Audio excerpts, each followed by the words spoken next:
하겠습니다.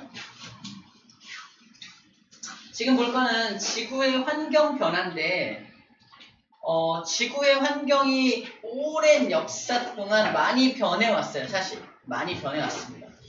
자, 지구의 기후가 많이 변해왔는데 두 가지 원인에 의해서 지구의 기후가 변합니다. 첫 번째는 지구 내적인 원인이 있고 지구 외적인 원인이 있대요.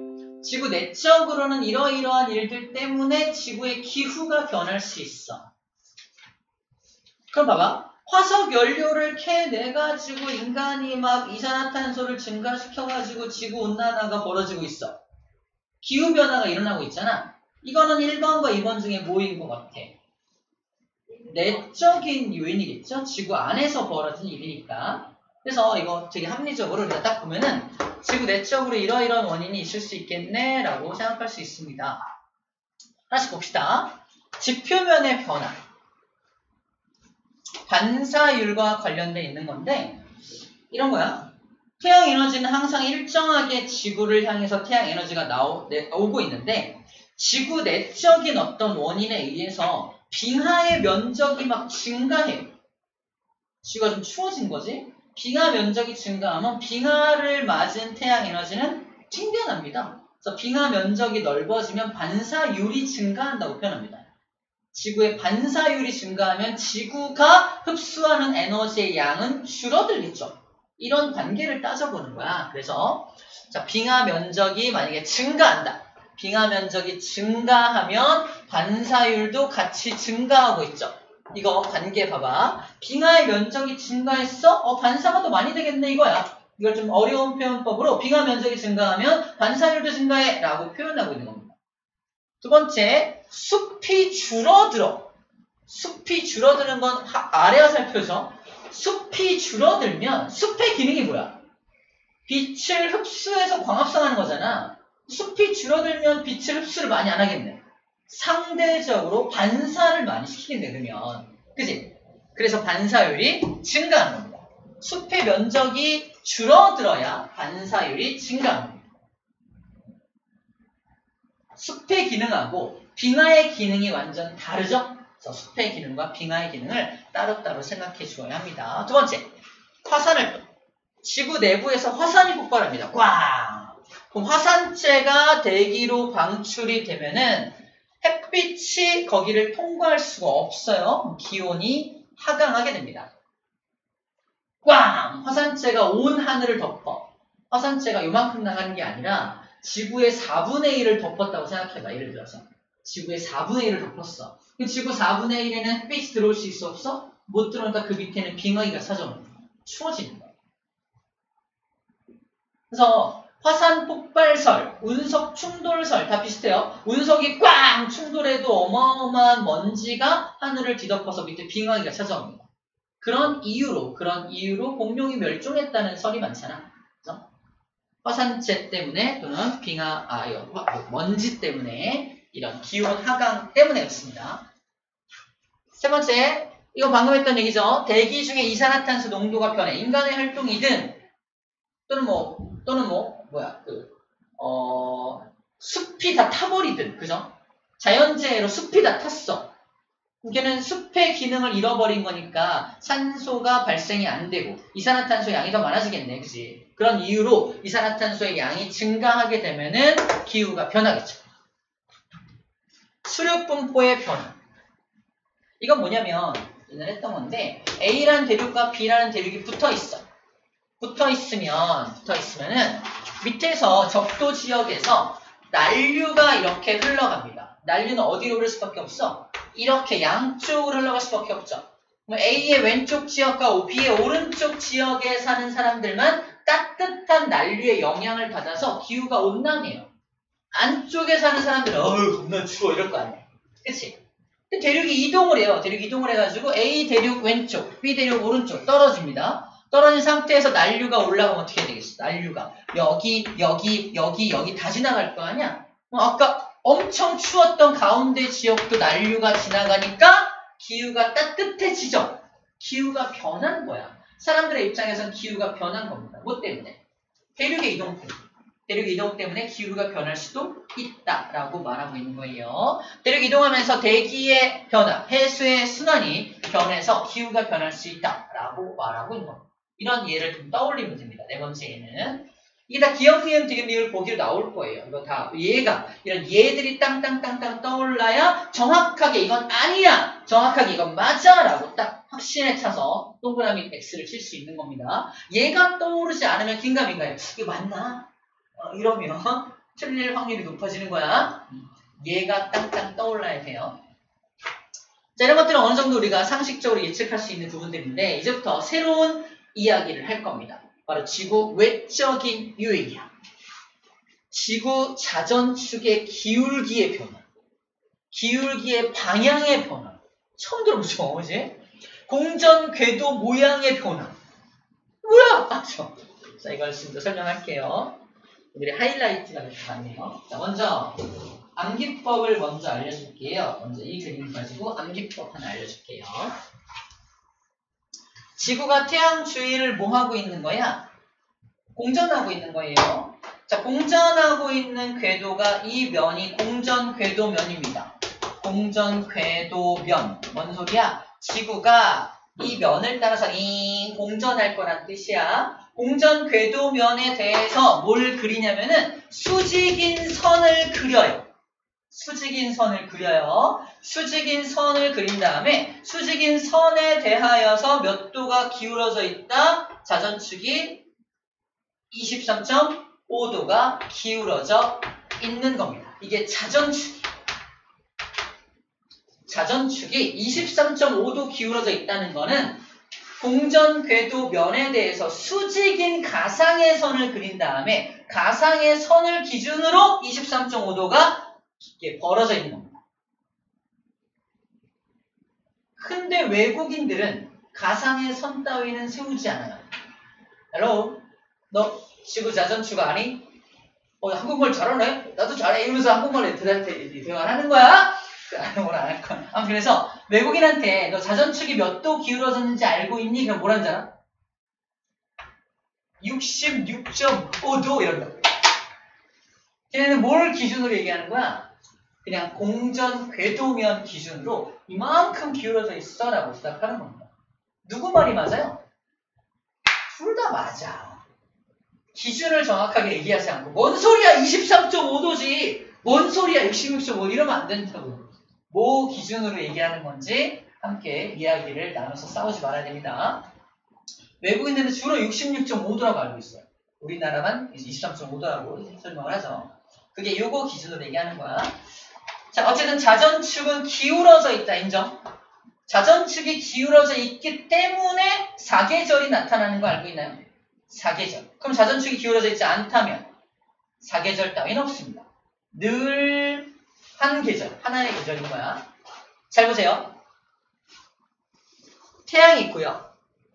자전축이 요딴 식으로 기울어져 있잖아. 우리가 여름인지 겨울인지 모를 때 어디가 여름이고 어디가 겨울인지를 찾는 방법부터 알려줄게요.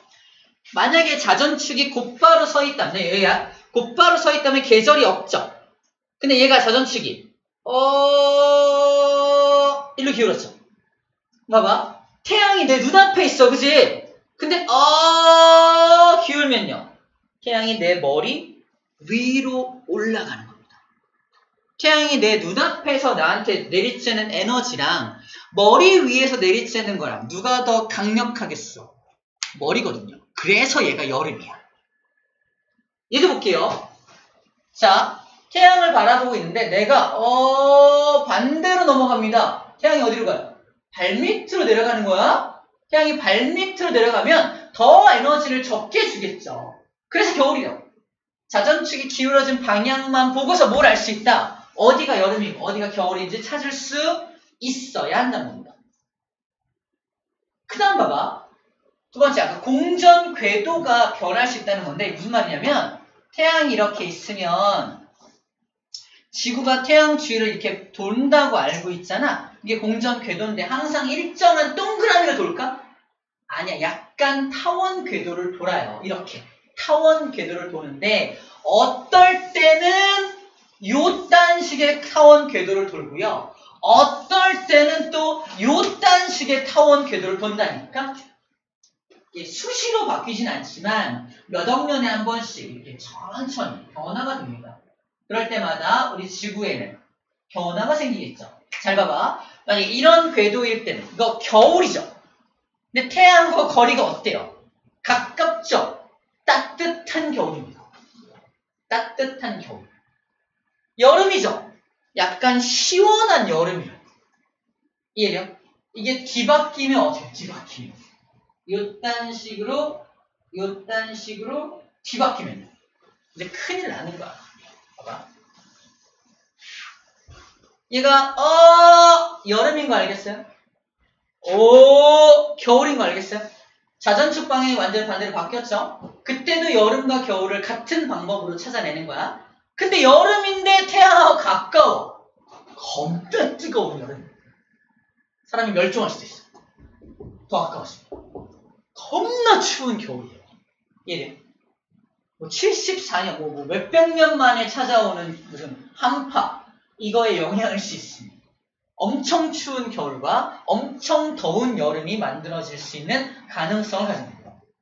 이건 지구 내적인 요인이 아니죠. 바깥에서 일어나는 일이잖아요. 그 지구 외적인 요인이에요.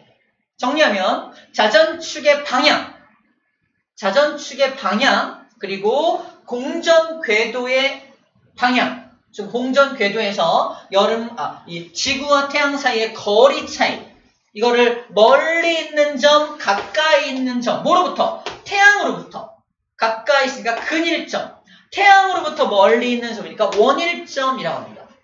원일점이 겨울일 경우에는 겁나 추운 겨울, 근일점이 여름일 경우에는 겁나 더운 여름이 되는 거예요.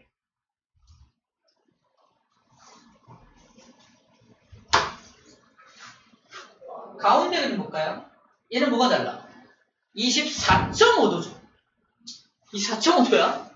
23.5도 기울어서 더워 이러고 있어. 그치? 근데 24.5도면요. 더 기울었죠? 더 더워. 이래요? 더 더울 거 아니야. 이 자전축이 더 많이 기울어지면 더 더운 여름, 더 추운 겨울이 되는 거야.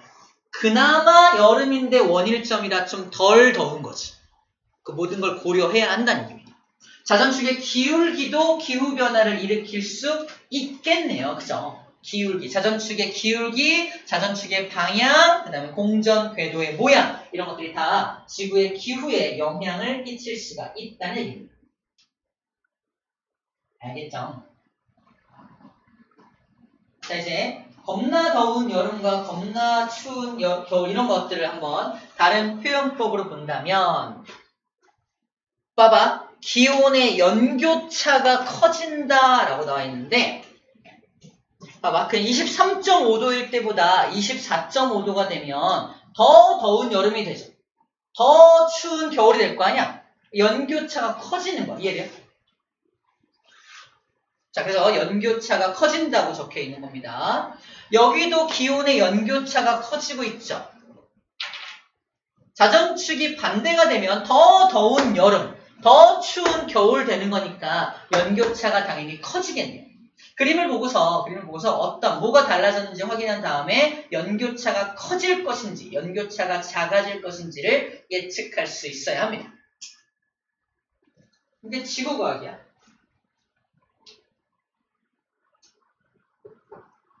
자, 이런 원인들 때문에 지구의 기후가 변할 수 있구나라는 정도로 일단 정리해주면 될 것 같아요.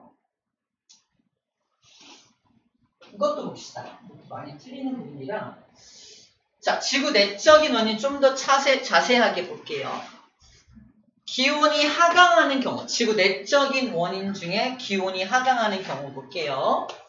자, 반사율이 증가하면, 지구에서 반사율이 증가하면 지구가 흡수하는 에너지 양이 적어지는 거니까 지구의 온도는 떨어지겠죠. 그래서 반사율을 증가시키는 거 첫 번째, 빙하 면적이 증가합니다. 두 번째, 숲의 면적이 줄어든다. 이런 거 아까 배웠었죠? 두 가지 얘기했었습니다. 그 다음에 투과율이 감소된다. 아까 있었죠? 화산재가 방출돼가지고 지구에 도달하는 태양 에너지가 적어지니까 지구의 기온은 떨어지겠네요. 반대로 기온이 상승하는 경우는요. 반사율이 감소될 때 반대죠. 빙하 면적이 줄어들어. 그죠? 그럼 지구가 흡수하는 양이 많아지니까 지구의 온도는 올라가겠네요. 지구의 온도가 올라가니까 빙하는 더 많이 녹겠죠. 더 가중되겠네요. 이런 것들도 연쇄 효과로 생각할 수 있습니다. 산림의 면적이 증가하면, 잘 봐. 산림 면적이 증가하면 그만큼 그 산림도 지구의 일부분이니까 그 녀석들이 흡수하는 에너지 양이 많아지는 거니까 지구의 온도는 올라간다라고 생각하면 됩니다. 그 다음에 우리 알고 있는 거, 이산화탄소의 농도가 증가하면 지구 온난화라고 하는 지구가 따뜻해지는 현상이 발생하게 되죠. 자꾸 노란색이 떠올라서 나는 그래요. 자, 여기까지 지구 내적 원인을 한번 정리해봤습니다. 자, 그 다음에 이것도 볼게요. 과거에 지구의 기후 변화를 관측해봤더니 연구해봤더니 지구 내적인 원인, 외적인 원인을 다 고려해서 과거, 봐봐! 만년 전, 몇만 년 전, 와우, 40만 년 전, 40 몇만 년 전을 보고 있어. 인류의 역사가 만 년인 거 알아요? 인류의 역사가 만 년. 오스트랄로피테쿠스 이때부터 지금까지가 한 만 년 정도 된대요. 만 BC란 영화도 있잖아. 만 BC. 만 년, 우리 인류가 출현한 게 만 년밖에 안 되는데 40만 년 전. 저 어떻게 알았을까요? 40만 년 전 기후를 어떻게 알아냈냐고요. 그래서 위에서 과거의 기후를 알아내는 방법들을 쭉 나열하고 있는. 그래서 그 방법으로 과거의 기후를 다 분석해 봤더니, 잘 봐. 기온의 편차가 현재가 0이라고 한다면 편차가 과거에 기온이 떨어지는 때도 있었고 다시 훅 올라가는 때도 있었고 또 떨어지는 때가 있었고 또 올라가고 오르락 내리락 하고 있다는 게 포인트입니다. 항상 지금처럼 올라가거나 내려가지 않고요. 오르락 내리락을 반복하고 있다는 겁니다. 당연히 아까 지구 자전축의 변화 또 태양과의 거리의 변화 등등 여러 변화가 있었을 테니까 그것들이 주기적으로 반복되었을 테니까 주기적으로 오르락 내리락 했다는 것도 예상할 수 있습니다. 그래서 과거의 기후가 오르락 내리락 여러 차례 빙하가 녹는 걸 간빙기라고 해요. 따뜻할 때와 추울 때를 빙하기, 간빙기라고 하고요. 작은 기후의 변동도 많이 있었다라는 것을 이제 알아냈다라는 겁니다. 제가 어떻게 알아냈냐? 위에 이 방법을 통해서 알아낸 겁니다. 첫 번째, 나이트 연구. 여러분 40만 년 된 나무 본 적 있어 없어? 그런 건 없어요. 우리나라에 보호되고 있는 600년 된 나무 보호수가 600년, 그죠? 1000년. 그래서 가장 오래된 나무가 나와 있어요. 어디 나와 있냐? 제일 오래된 게 진짜 인류와 함께 한 거라 하더라도 1만 년까지가 한계입니다. 나이테를 통해서 40만 년 전 기후를 알 수 있다 없다? 이건 안 된다는 얘기를 하고 있는 거야. 나무에는 분명한 한계가 존재합니다. 만 년부터 현재까지 또는 수십 년 전까지만 알 수 있다는 거예요. 나이테는 왜 생기나요? 나무가 처음 태어났어. 여름과 겨울을 겪죠. 나무가 생장하기에 어디가 더 유리해요? 여름과 겨울 중에. 여름이 더 생장을 잘합니다. 여름에 쭉 생장을 해요. 이만큼 생장합니다. 겨울엔 잘 자랄 수 있어? 없어? 잘 못 자라니까 한 군데 조직이 머물러 있는 거예요. 조직이 쭉 증가하다가 겨울에 머물러 있어. 한동안 머물러 있으면 거기에 테두리가 생겨납니다. 테두리가. 또 여름이 됩니다. 또 쭉 자라죠? 거기선 없어요. 쭉 자랐다가 겨울 되면 또 테두리가 생겨나는 거야. A라는 나무는 얘를 기준으로 몇 년 된 거야? 여름, 겨울, 2년 된 거야. 맞죠? 2년짜리. 뭘 먹을 수 있다? 하나, 두 개잖아요. 그래서 나무의 나이테의 개수를 세면 나이를 알 수 있다는 게 이 얘기예요. 여름과 겨울을 반복했기 때문에. 겨울에 이 선이 생기는 거야. 선이 생기는 겁니다. 그래서 나이테를 분석하면 됩니다. 나이테를 쭉 세우면은 이게 몇 년 된 나무인지를 알 수가 있겠네요. 그런데 문제는 뭐냐면, 자, 얘가 생겨난 게 뭐, 예를 들어 20년짜리인데, 20년 된 나무야. 쭉 이렇게 쭉 있겠죠, 쭉 있겠죠. 근데 문제는 뭐냐, 쭉 보다 보니까 첫 번째 1년과 두 번째 1년은 비슷하게 자라죠. 세 번째는 요만큼밖에 안 자랐어. 뭐야? 기후 변화가 있었던 거야. 겨울이 길었거나, 그죠? 저희 나무 나이테의 어떤 간격을 통해서, 그 다음은 또 겁나 잘 자랐어, 그지? 이런 간격을 통해서 당시의 기후를 어느 정도 예측할 수 있다라는 얘기를 하고 있는 겁니다. 간격을 통해서. 그래서 온난하고 강수량이 많을수록 나이테 간격이 넓어집니다. 더 자라기 좋은 환경이니까. 그런 걸 고려해서 1년차, 2년차, 3년차, 4년차 기후가 다 달랐네? 라는 걸 알 수 있다. 라는 말을 하고 있는 겁니다. 이제 이해해주고 있는 거예요. 오케이. 이렇게 과거의 기후를 연구할 수 있구나. 두 번째, 빙하입니다. 자, 빙하 연구는 수십만 년 단위의 기후를 알 수 있다. 즉 40만 년 전, 40몇만 년 전 기후를 알 수 있어요. 어떻게 빙하 가지고 알 수 있지? 자, 과거로 가보세요. 과거로 가서 원시 지각이 생겨났을 당시로 돌아가 볼게요. 원시 지각이 생겨나고 여기는 북극이야. 북극 가까운 원시 지각입니다. 여기 굉장히 춥겠죠? 눈이 내립니다. 눈이 막 내려요. 눈이 막 내려서 눈이 쌓입니다. 북극입니다. 눈이 녹아요, 안 녹아요? 안 녹아요. 그 다음 연도에 또 눈이 내립니다. 또 쌓입니다. 또 쌓여요. 맨 아래 쌓인 건 원시 지각 때 쌓인 거고, 맨 위에 쌓인 건 언제 쌓인 거야? 어저께 쌓인 거야. 다시 말해서 46억 년 전부터 현재까지 쌓인 모든 눈의 정보를 알 수 있다. 라는 겁니다. 눈이 쌓이고 누르면 얼음덩어리가 돼요. 눈이 쌓여서 만들어진 얼음덩어리가 뭐야? 그게 빙하야. 빙하입니다. 그래서 나중에 이만큼 쌓여서 사람들이 이걸 분석합니다. 구멍을 뚫어. 구멍을 뚫어. 구멍을 끝까지 꾹 뚫어서 지각이 나올 때까지 구멍을 뚫어. 뚫어가지고 이걸 둥 뜯어내. 요 얼음 덩어리, 빙하 덩어리를 동그란 모양으로 둥 뜯어내는 거예요. 그 맨 아래 빙하는 뭐 언제 만들어진 거예요? 46억 년 전에 만들어진 거예요. 그래서 맨 아래부터 슬라이스 마이크로톰으로 되게 얇게 쫙 잘라. 그거 하나 분석합니다. 그 안에 뭐가 들어있겠어? 눈이 들어있겠지? 눈만 들어있는 게 아니라 공기가 갇혀있어요. 공기. 당시에 공기 덩어리가 함께 갇혀있어요. 눈과 공기를 분석하면 당시의 기후를 어느 정도 예측할 수 있습니다. 어떻게 알 수 있을까? 책에서는 그냥 알 수 있다라고 써있죠. 알 수 있다. 알 수 있어요? 궁금하지? 안 알려줄 거야. 안 궁금했구나. 이거 언제 나오지? 잠깐만요. 어디에 나오나?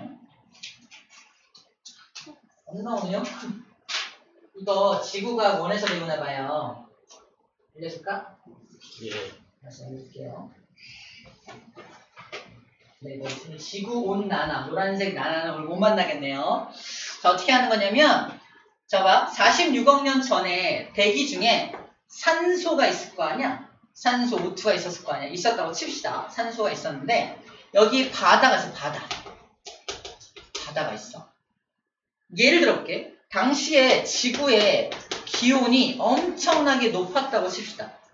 바닷속에 산소가 있는데 산소는 기본적으로 원자 번호가 8번인 건 알고 있죠. 그래서 질량수라는 게 있는데 16자리 질량수를 가진 게 기본적인 산소인데요. 동위원소라는 게 있어요. 좀 더 무거운 산소도 있다 없다? 있다. 근데 무거우니까 이 자식은 잘 증발이 돼야 안 돼. 원래 잘 증발이 안 돼. 근데 지구가 겁나 뜨거워. 증발이 된 거. 그래서 대기 중에 18자리 산소가 굉장히 많이 발견된다? 아, 지구가 뜨거웠네. 18자리가 별로 안 보인다? 지구가 좀 추웠나 보다 라고 예측하는 거예요. 그래서 이거를 16자리 산소의 비율 대 18자리 산소의 이 비율을 분석하면 지구의 기온을 완벽하게 추론할 수 있습니다. 대박이죠? 이런 방법으로 해요. 이걸 동위원소, 산소 동위원소야. 산소 동위원소를 이용해서 알아내는 방법이 있다라는 정도로 알고 있습니다. 그래서 당시의 기온이요, 지구의 기온이 어떠했는지를 알 수 있다라는 말을 하고 있는 겁니다. 이해되죠? 그런 방법으로 수십만 년 전까지의 기후도 알 수가 있겠구나라는 겁니다. 세 번째는 화석 연구입니다.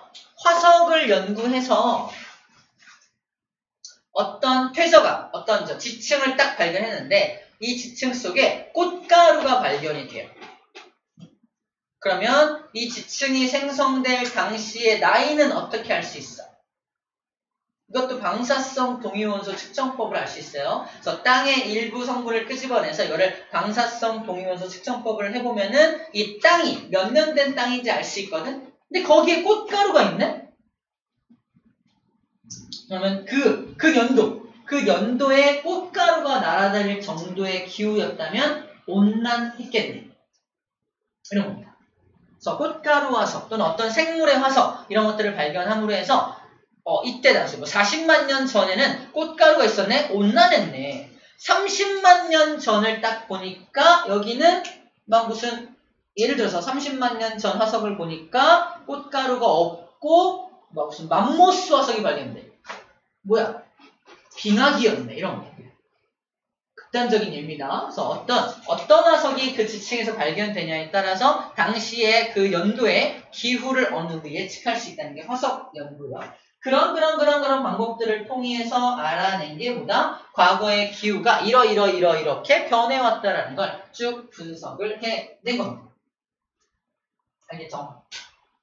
그리고 쌤이 방금 설명한 게 왼쪽에 산소 동위원소 B라 그래서 나와 있네요. 못 봤죠? B로 나와 있습니다. 읽어보면 쌤이 얘기했던 것들이 뭔지 다시 한번 잘 정리할 수 있게 되겠네요. 지구온난화는 다시 한번 나나 그림을 보면서 다음 시간을 좀 계약을 하도록 합시다. 알겠죠? 지구온난화가 사실 얘기할 게 좀 많아요. 우리가 A 파트까지만 했으니까 우리 의욕이 있는 친구들은 A에 해당하는 문제까지 좀 풀어오면 될 것 같습니다. 좋아요. 오늘은 이렇게 마무리 좀 합시다. 나나가 나왔네요. 선생님, 제 생각에는 왜? 선생님의 아재로 인해서 저희 수업이 난항을 겪지 않았나. 나낭.